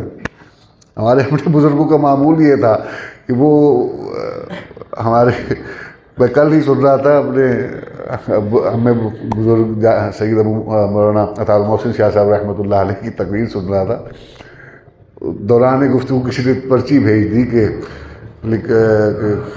خطبہ کہتے ہیں کہ امیر سے جب تلاوت کیا کرتے تھے تو پرندے رک جاتے تھے۔ میں کہ بھائی ہم نے تو یہ کہیں پڑھا نہیں، سنا نہیں، جس نے بھی یہ بیان کیا ہوا کذاب اشر، سیدھا پھانا ٹھا۔ تو مطلب یہ ان کا مزاج نہیں تھا، وہ سیلف پروموشن کے لیے تو وہ انہوں نے اپنے آپ کو وقف کیا نہیں تھا، اس لیے کہ وہ عطا اللہ شاہ بخاری کی اولاد تھی، اور جس نے لفظ صاحبزادہ کی ایسی تعریف بتائی ہے کہ وہ صاحبزادہ جڑا کوئی لگ دے مندھا کڑھے نہ پائے، تو صاحبزادگی تو یوں کچل کے بالکل جو ہے نا ملیا میٹ کر کے انہوں نے باہر نکالی۔ اللہ اکبر۔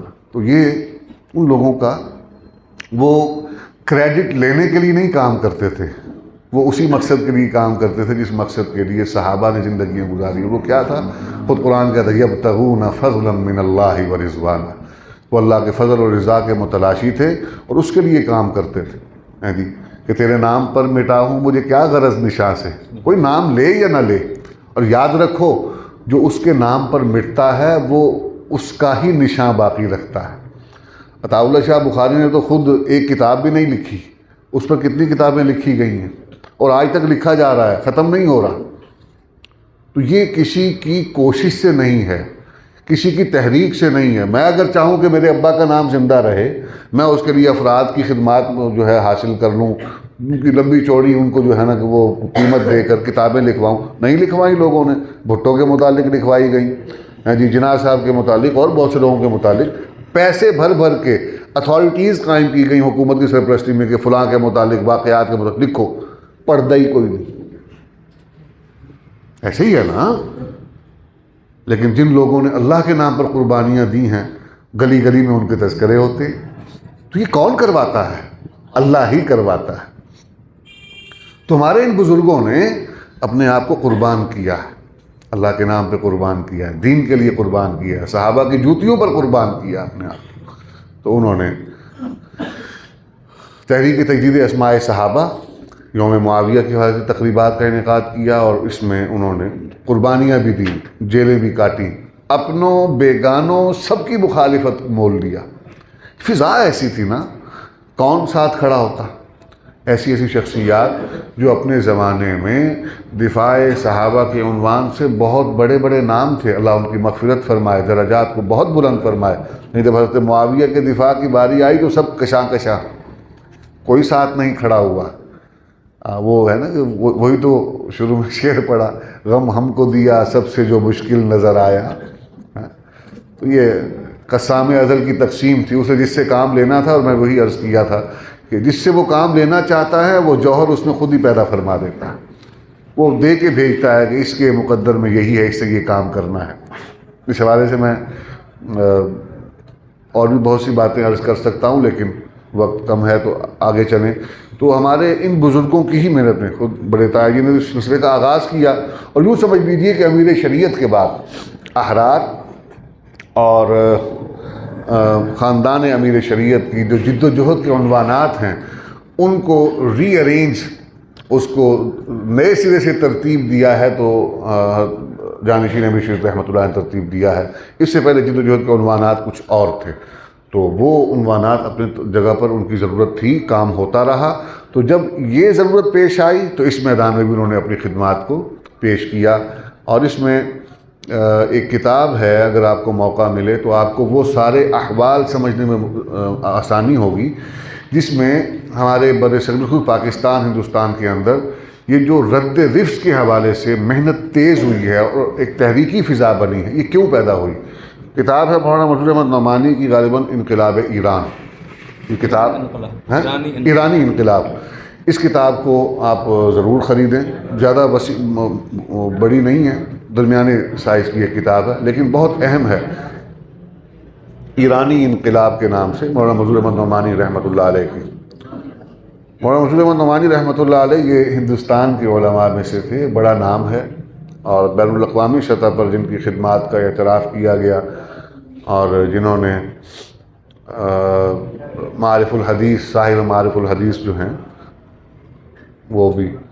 تو اس سے سمجھنے میں آپ کو آسانی ہوگی کہ یہ جو فضا پیدا ہوئی تھی یہاں کیوں پیدا ہوئی. اس سے پہلے یہ کام تو نہیں ہو رہا تھا، تو اچانک یہ نیا کام کیوں شروع ہو گیا، وہ نعرے بازی کیوں شروع ہو گئی. اس کے اسباب تھے، پیدا کیے گئے، اور وہاں سے پھر بہت سا مواد ادھر آیا، اور رد عمل بھی یہاں پر فضا پیدا ہوئی. تو ہمارے بزرگوں نے بھی الحمدللہ ضرورت کے تحت انہی موضوعات کو جو وقت کی ضرورت تھی اس پر بڑے جرأت مندانہ گفتگو فرمائی ہے، اور اپنا موقف کھلے بندوں اس کا اظہار فرمایا ہے، ڈکے چھپے نہیں رہے. یہ آپ کے سامنے یہ جو جگہ ہے، یہاں پر ہمارے تایا جی رحمۃ اللہ علیہ سید عطا المحسن بخاری، محسن احرار، محسن من، انہوں نے یہاں پر اپنی زندگی صرف کی ہے. اکیلے یہاں پر تشریف لائے. یہاں پر کچھ بھی نہیں ہوتا تھا، یہ سارے کھیت کھلیان اور باغات ہوا کرتے تھے. جگہ یہ مطلب مل چکی تھی، کلیم کا جو تھا ایک ٹکڑا وہ ہمیں یہاں پر بزرگوں کا وہ عطا ہو گیا. وہ ان کی طرف، ان کی مہربانی سے. کیا تھا؟ کچھ بھی نہیں تھا، بالکل فارغ. تو یہاں پر بھی بہت سی نگاہیں دیدے گڑے ہوئے تھے. یہ ہمارے قریب ہی ایک بڑا خان وادہ ہے، اس کے افراد کے متعلق بھی یہ چیزیں آتی ہیں. یہ چوک کے پرلی طرف گلی نمبر 1 ہے، اوپرلی طرف، تو اس کے اندر ایک بڑا خان وادہ ہے. تو ان کے اس خان وادے کے بڑے فرد جو تھے، ان کے متعلق رپورٹ ملی. ان کے کچھ دوست تھے، فٹ بال کھیلا کرتے تھے، ہمارے تاج رحمۃ اللہ علیہ بھی، ابا جی بھی، ان کے بہت سارے دوست، تو مختلف زندگی کے شعبوں کے لوگ جو تھے وہ ان کے حلقہ دوستاں میں شامل تھے۔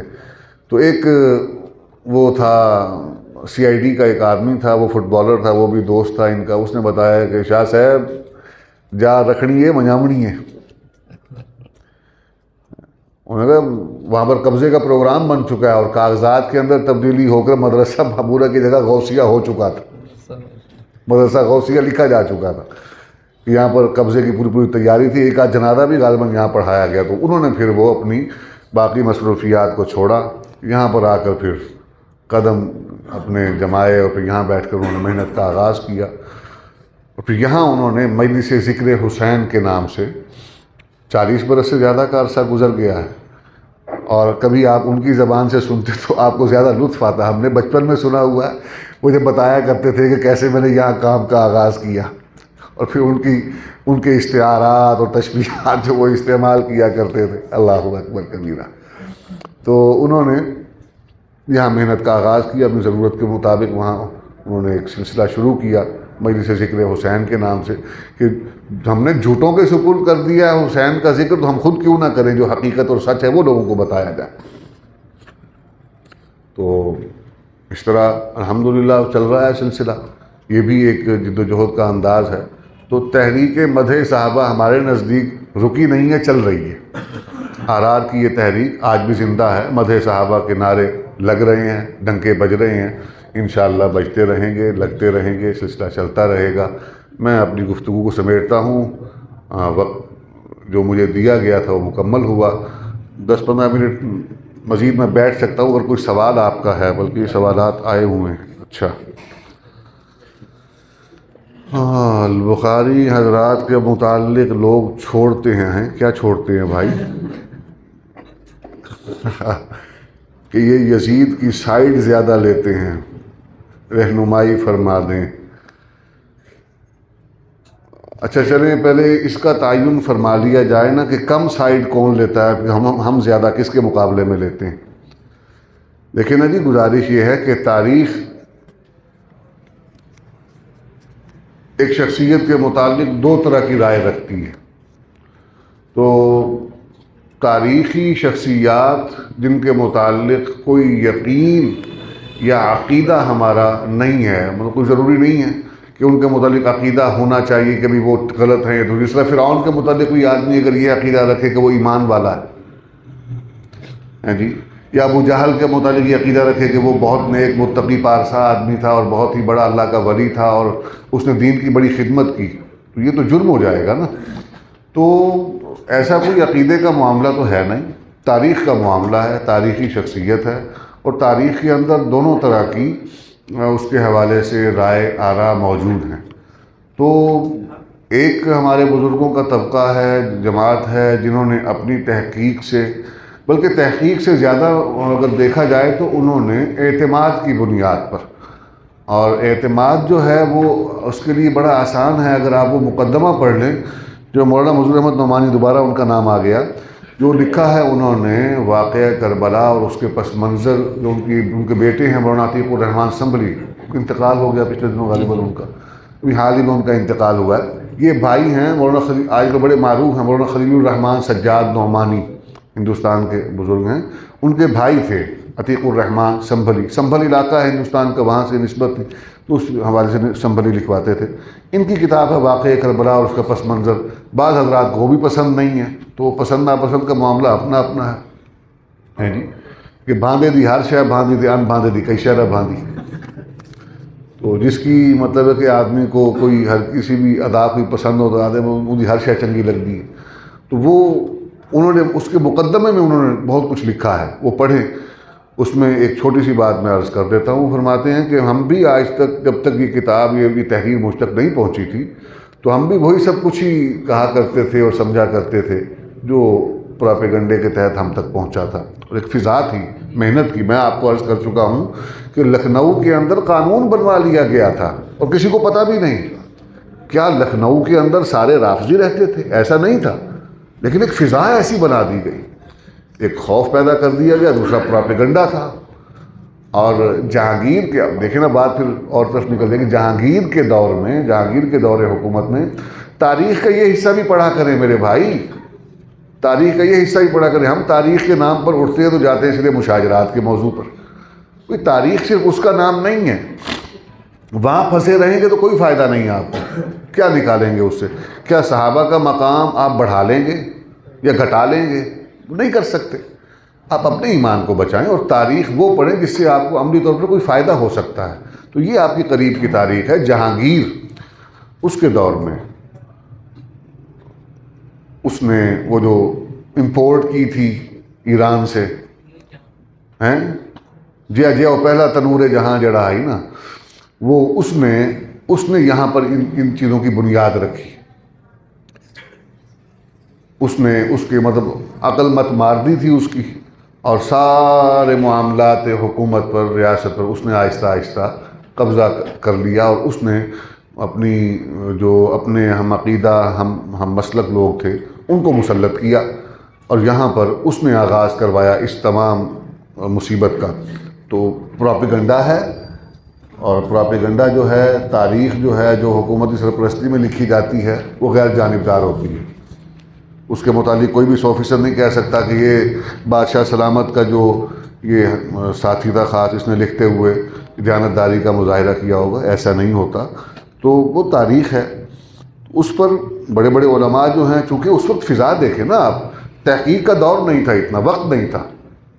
وہ لوگ ایک انقلابی زندگی میں وقت میں زندگی گزار رہے تھے، جد و جہد کے حالات میں. اس وقت ان کو جو علم میسر تھا وہ اس کو عامت الناس کی اصلاح کے لیے، عقائد کی اصلاح کے لیے، معاملات کی اصلاح کے لیے، اور ان کو ایک مجاہد بنا کر میدان میں لانے کی جد و جہد کر رہے تھے. تو اس قسم کے تاریخی عنوانات پر تحقیق کرنے کا وقت نہیں تھا. جس وقت ملا لوگوں کو جنہوں نے تحقیق کی، پھر وہ جس نتیجے پر پہنچے ہیں وہ آپ کے سامنے ہیں.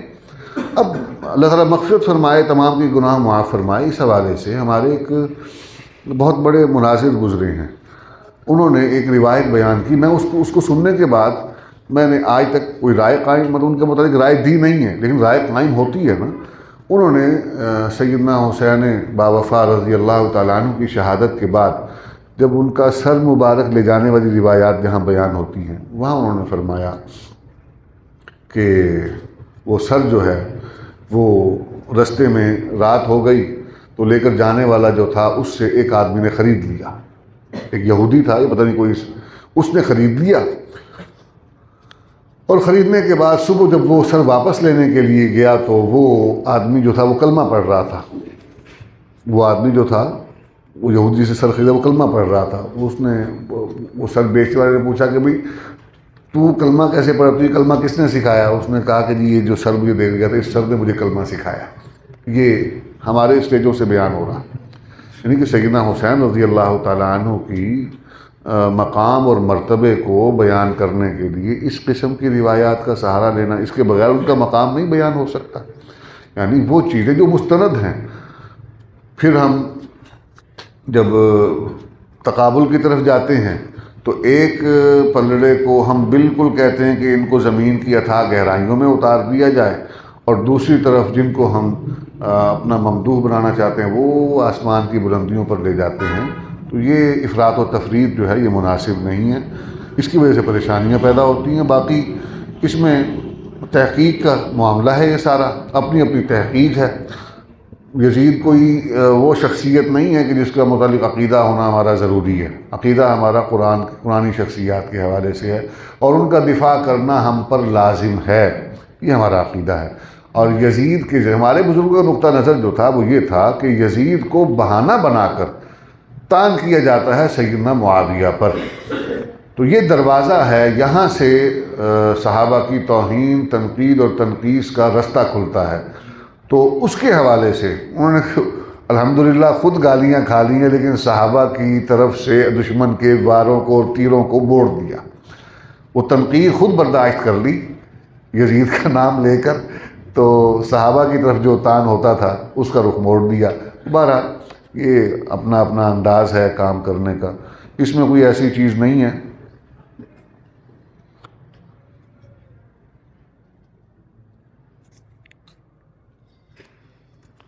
وہ بھائی بس کرو کرنا دی چسا چاونا، یہ تلاوت سننی ہو تو کسی وقت میرے کو ٹائم گھن اپنے علاقے پروگرام رکھوا تے پیسے خرچ کر ولتے کو تلاوت سناوا میں آ گئی تو چسا چاون بہ ویندے ہو۔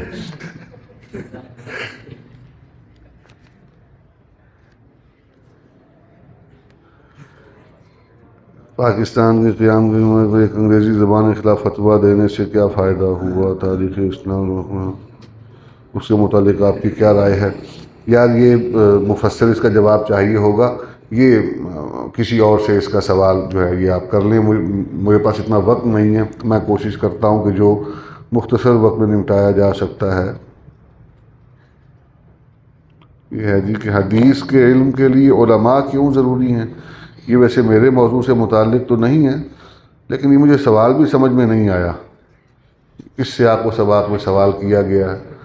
اگر تو کسی کی گفتگو کے نتیجے میں آپ کے یہ سوال پیدا ہوا ہے تو انہی سے سوال کیا جاتا تو بہتر تھا۔ ویسے میں مولانا خواجہ ابوالکلام صاحب کی گفتگو کے شاید کوئی نتیجے میں یہ سوال پیدا ہوا ہو، یہ شاید کسی اور شخصیت کی گفتگو کے نتیجے میں ہیں جی، اور ارشاد احمد صاحب۔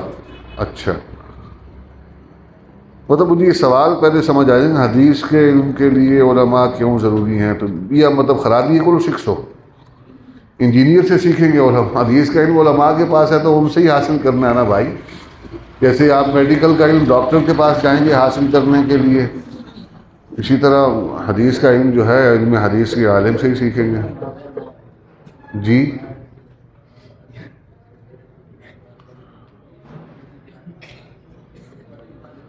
میں ایک یہ سوال ہے جی کہ آپ نے بتایا کہ اہل حدیث جو غیر مقلد ہیں اگر ان کو دعوت دیں تو کس طرح دیں، اس کا کچھ طریقہ کار عرض فرما دیں۔ گزارش یہ کہ آپ نے اہل حدیثوں کو کیا دعوت دینی ہے؟ یہ خواجہ صاحب کا سوال ہے، آپ کو بس وہ یک کے میرے کو نہ لکھتی آؤ، مہربانی فرماؤ، میں وہ لے رہتی ہیں کہ مطلب تسیں کفایت شاعری نال کم گھندے پہ ہو، سوال ہکو تو سارے کو لکھتی آؤ، نواں نہ کرو، بچا کے رکھو۔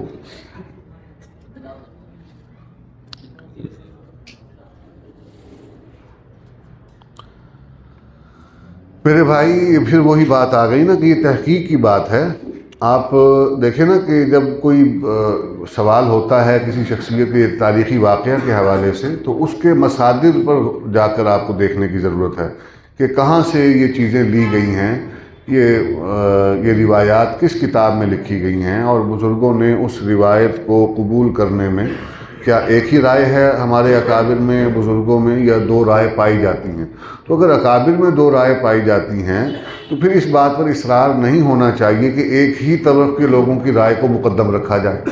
آپ حجت تو نہیں ہے نا، نہ آپ کی رائے جو ہے آپ کا فیصلہ میں یاد مانا جائے گا۔ جیسے حضرت گنگوہی رحمۃ اللہ علیہ نے بہت سی چیزوں میں دوسرے حضرات سے تاریخی حوالے سے اختلاف رکھا ہے، تو ایک طبقہ جو ہے وہ ان کی رائے کو فوقیت دیتا ہے، دوسرا طبقہ دوسری طرف کی رائے کو فوقیت دیتا ہے، یہ اپنا اپنا اول۔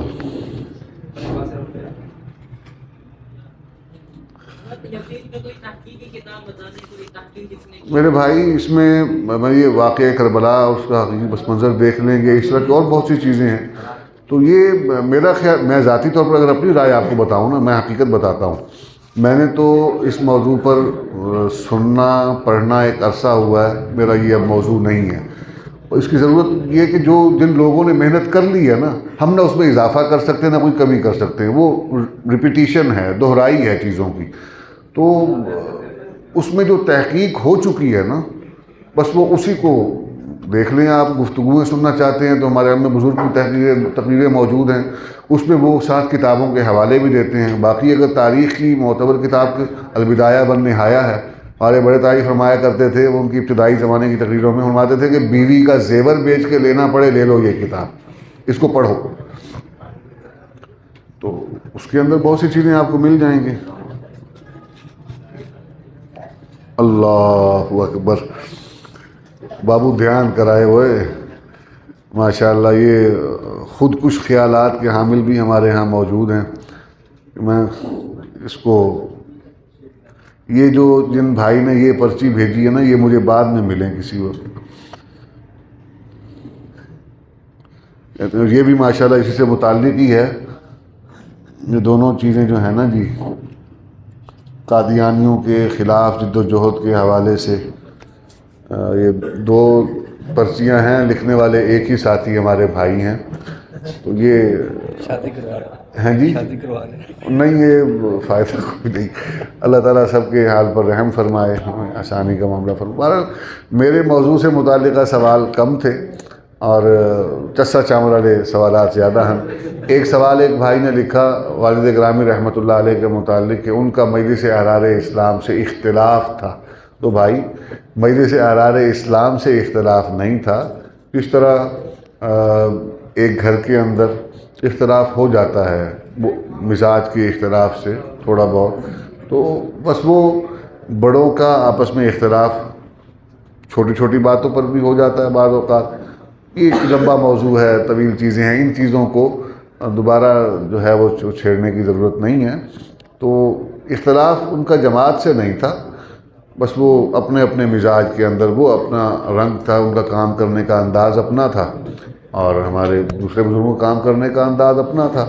وہ جس انداز میں کام کرنا چاہتے تھے اس کے لیے معاون ماحول وہ سمجھتے تھے کہ شاید نہیں ہے، اور ہمارے جو دیگر بزرگ تھے وہ اس طریقہ کار کو اس وقت کی ضرورت کے مطابق بہتر نہیں سمجھتے تھے. بس چھوٹی سی کہہ لیں آپ سادہ لفظوں میں، یہ چھوٹی موٹی آپس کی اختلافی باتیں ہوتی ہیں، رہتی ہیں.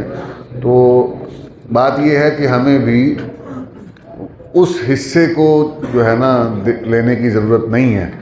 جس طرح وہ شاہجرات کے زمانے میں وہ اسی طبقے کا کام ہے کہ جو حضرت علی المرتضیٰ اور سیدنا معاویہ کے مابین فساد اور جنگ کا ذکر تو کرتے ہیں، جہاں ان کی صلح ہو جاتی ہے اس کا ذکر نہیں کرتے. یعنی کہ وہ آخر میں صلح بھی تو ہوئی تھی نا، اس کا ذکر کیوں نہیں کرتے؟ تو بات وہاں پر ختم ہو جاتی ہے. تو ہمیں وہ اچھی چیزیں تلاش کرنی چاہیے، شہد کی مکھی بننا چاہیے، گندگی کی مکھی نہیں بننا چاہیے. اللہ تعالیٰ مجھے اور آپ کو، ہم سب کو دین کی خدمت کی توفیق عطا فرمائے. والسلام علیکم ورحمۃ اللہ وبرکاتہ.